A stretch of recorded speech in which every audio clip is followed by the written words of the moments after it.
मैं हूं नफीसा खान और आप देख रहे हैं फिल्मी बीट।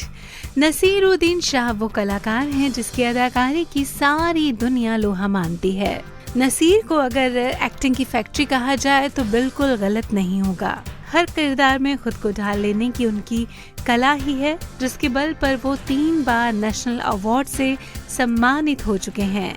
आज नसीर साहब का जन्मदिन है, तो चलिए उनकी जिंदगी से जुड़ी कुछ खास और दिलचस्प बातें आपको बताते हैं। कई सालों से बॉलीवुड में अपनी दमदार अदाकारी से लोगों का मनोरंजन करने वाले नसीरुद्दीन शाह निजी जिंदगी में बेहद रोमांटिक हैं। उनकी पत्नी रत्ना पाठक शाह और उनकी लव स्टोरी भी किसी फिल्म की स्टोरी से कम नहीं है। इन दोनों की पहली मुलाकात कैसे हुई थी, क्या आपको पता है? नहीं पता तो हम बताते हैं। नसीर और रत्ना की पहली मुलाकात उस दौर में हुई थी जब नसीर मुंबई में अपना करियर बनाने के लिए स्ट्रगल कर रहे थे। उस वक्त वो 4 लड़कों के साथ एक छोटे से कमरे में रहा करते थे।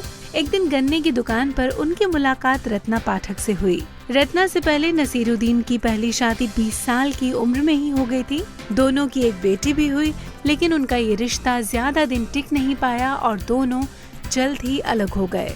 नसीर की पहली पत्नी अपनी बेटी हिबा के साथ भारत छोड़कर ईरान चली गईं और वहीं पर बस गईं।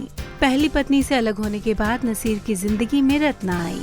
रत्ना की मां फिल्मी दुनिया से ताल्लुक रखती थी, इसीलिए उनके लिए बॉलीवुड कोई नया नहीं था। वहीं नसीर एक नाटक के रिहर्सल के लिए बांद्रा में थे, तभी दोनों की मुलाकात हुई। उस दौर में सत्यदेव दुबे के एक नाटक में दोनों काम कर रहे थे और रिहर्सल के दौरान ही दोनों में दोस्ती हो गई। हालांकि इस शुरुआत में रत्ना ने नसीर में ज्यादा दिलचस्पी नहीं दिखाई।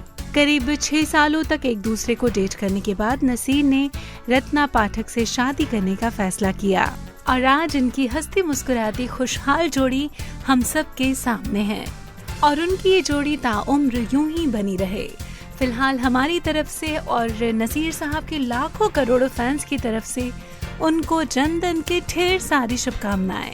इसी खबर के साथ फिल्मी बीट में बस इतना ही।